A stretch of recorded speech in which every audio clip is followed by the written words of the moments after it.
Police Ramarajan ಅವರು ಏನು police ವರಿಷ್ಠಾಧಿಕಾರಿ ಇದೆ, ನಿಜವಾಗ್ಲೂ ಅತ್ಯುತ್ತಮವಾದಂಥ ಕೆಲಸವನ್ನ ಇಡೀ ಸಮಾಜಕ್ಕೆ, ಎಲ್ಲ ಜಿಲ್ಲೆಗಳಿಗೆ ಅಥವಾ ಇಡೀ ರಾಜ್ಯಕ್ಕೆ ಮಾದರಿಯಾಗುವ ರೀತಿಯಲ್ಲಿ ಅದರ ವಿರುದ್ಧ ಕ್ರಮವನ್ನು ತೆಗೆದುಕೊಂಡು ಮಾದರಿ ವ್ಯಕ್ತಿಯಾಗಿ ಅಥವಾ ಮಾದರಿ ಪೊಲೀಸ್ ವರಿಷ್ಠಾಧಿಕಾರಿಯಾಗಿ ಅದರ ಕ್ರಮವನ್ನು ಬೆನ್ನು ಹತ್ತಿದ್ದಾರೆ. ಈಗ ಒಂದು ಮಾತು ಚಾಲ್ತಿಯಲ್ಲಿದೆ, ಇವರು ಯಾವಾಗ ಇಲ್ಲಿಂದ ವರ್ಗಾವಣೆ ಆಗಿ ಹೋಗ್ತಾರೆ ಅಂತ ಅವ್ರು ಕಾಯ್ತಾ ಇದ್ದಾರೆ. ದೊಡ್ಡ ಸಂಖ್ಯೆಯಲ್ಲಿ ಪೆಡ್ಲರ್ಗಳನ್ನು ಹಿಡಿದು ಅವರು ಬಂಧಿಸಿ ಅವರ ಒಳಗೆ ಕಳಿಸುವ ಕೆಲಸಗಳನ್ನು ಮಾಡಿದ್ದಾರೆ. ಹಾಗಾಗಿ ಇಲ್ಲಿ ನಮಗೆ ವ್ಯವಹಾರ ನಡೆಸೋದಕ್ಕೆ ಸಾಧ್ಯ ಆಗೋದಿಲ್ಲ ಅಂತ ಕಾರಣಕ್ಕಾಗಿ ಸಾಕಷ್ಟು ಪೆಡ್ಲರ್ಗಳು ಈ ಊರು ಬಿಟ್ಟಿದ್ದಾರೆ. ಮೈಸೂರಿಗೆ ಹೋಗಿ ಸಲ್ಲಿಸಿ ಅವರು ವ್ಯವಹಾರ ಬಿಟ್ಟಿಲ್ಲ, ಮೈಸೂರಲ್ಲಿ ಹೋಗಿ ವ್ಯವಹಾರ ನಡೆಸ್ತಾ ಇದ್ದಾರೆ, ಬೆಂಗಳೂರಲ್ಲಿ ಹೋಗಿ ವ್ಯವಹಾರ ನಡೆಸ್ತಾ ಇದ್ದಾರೆ, ಕೇರಳದಲ್ಲಿ ವ್ಯವಹಾರ ನಡೆಸ್ತಾ ಇದ್ದಾರೆ, ಊರು ಬಿಟ್ಟಿದ್ದಾರೆ. ಅವರೆಲ್ಲ ಬಯಸ್ತಿರುವಂಥವ್ರು ಇವರು ಇಲ್ಲಿಂದ ಹೋಗ್ಲಿ, ವರ್ಗಾವಣೆ ಆಗಲಿ, ಮತ್ತೆ ನಮ್ಮ ವ್ಯವಹಾರಗಳನ್ನು ಪ್ರಾರಂಭಿಸಬಹುದು ಅಂತೇಳಿ. ಇದು ಆತಂಕಕಾರಿ. ನಾನು ಹೇಳುವಂಥದ್ದು, ಸುಮನ್ ಪನ್ನೇಕರ್ ಅವರು ಏನು ಒಳ್ಳೆ ಕೆಲಸ ಮಾಡಿದ್ದಾರೆ, ರಾಮರಾಜನ್ ಅವರು ಏನು ಒಳ್ಳೆ ಕೆಲಸ ಮಾಡಿದ್ದಾರೆ, ಇದು ವ್ಯಕ್ತಿ ಆಧಾರಿತವಾಗಿ ನಿಲ್ಲಬಾರದು. ಇದು ನಿರಂತರವಾದಂತಹ ಪ್ರಕ್ರಿಯೆ ಆಗಬೇಕು.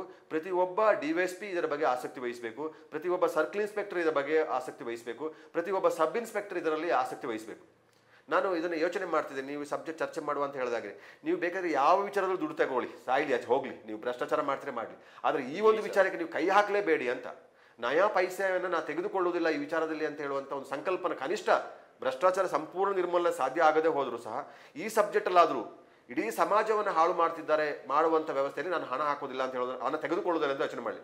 ನೀವು ಈ ವಿಚಾರ ಪ್ರಕರಣ ಬಂದಾಗ ನನ್ನ ಮಗ, ನನ್ನ ಮಗಳು, ನನ್ನ ತಮ್ಮ, ನಮ್ಮ ತಂಗಿ, ನಮ್ಮ ಅಕ್ಕ ತಂಗಿ, ನನ್ನ ಹೆಂಡತಿ, ಈ ಥರ ನಮ್ಮ ಸಂಸಾರದಲ್ಲಿ ಏನು ತೊಂದರೆ ಆಗ್ಬೋದು ಅಂತ ಹೇಳೋದನ್ನು ಯೋಚನೆ ಮಾಡಿ.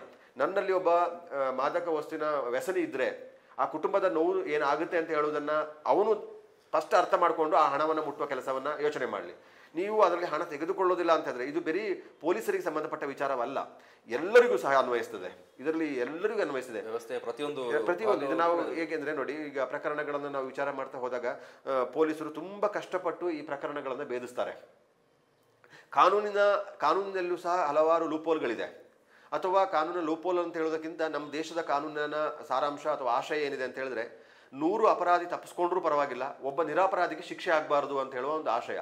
ಅದನ್ನ ದುರುಪಯೋಗ ಇಂಥ ದಂಧೆಯಲ್ಲಿ, ಮಾಫಿಯಾದಲ್ಲಿ ತೊಡಗಿಸ್ಕೊಂಡಿರೋರು ಬಳಸ್ಕೊಳ್ತಿದ್ದಾರೆ. ಕಾನೂನು ಏನಿದೆ, ಈಗ ನಾವು ಗಾಂಜಾ ಬಳಕೆ ಆಗ್ತಿದೆ. ಇಲ್ಲಿ ಕೊಡಗಿನಲ್ಲಿ ಹೆಚ್ಚು ಎಕರೆಗಟ್ಟೆ ಪ್ರದೇಶದಲ್ಲಿ ಗಾಂಜಾ ಬೆಳೆದು ಅದನ್ನು ಮಾರಾಟ ಮಾಡುವಂಥದ್ದು, ಸಪ್ಲೈ ಮಾಡೋದು, ಗಾಂಜಾದ ಪ್ರಮಾಣ ಹೆಚ್ಚು ಪ್ರಮಾಣದಲ್ಲಿತ್ತು. ಹೇರಳ ಪ್ರಮಾಣದಲ್ಲಿ ಗಾಂಜಾವನ್ನೇ ಸೇವನೆಯನ್ನು ಮಾಡ್ತಿರುವಂಥ ವ್ಯಸನಿಗಳು ಹೆಚ್ಚಿನ ಪ್ರಮಾಣದಲ್ಲಿದ್ದರು. ಅದರ ಸರಬರಾಜುದಾರರು ಸಹ ಗಾಂಜಾದ ಸರಬರಾಜುದಾರರೇ ಇದ್ರು. ಅದನ್ನ ಪ್ಯಾಕೆಟ್ ಮಾಡ್ಕೊಳ್ಳೋದು, 1 ಗ್ರಾಮ 2 ಗ್ರಾಮ 5 ಗ್ರಾಮ ಒಳಗೆ ಮಾಡಿಕೊಂಡು ಮಾರುವಂಥದ್ದೆಲ್ಲ ಮಾಡ್ತಿದ್ರು. ಅಲ್ಲಿ ಕೂಡ ಲೋಪಲ್ ಇದೆ. ಈಗ ಹಿಡಿಬೇಕು ಅಂತ ಹೇಳಿದ್ರೆ ಒಂದಿಷ್ಟು ಪ್ರಮಾಣದ ಇರಬೇಕು. ಅದನ್ನೇ ಹೇಳಕ್ಕೆ ಹೊರಟಿದ್ದೆ ನಾನು. ಪೂರ್ತಿ ವಿಡಿಯೋ ನೋಡಿ ಕೂರ್ಬಸ್ ಯೂಟ್ಯೂಬ್ ಚಾನಲ್ ನಲ್ಲಿ.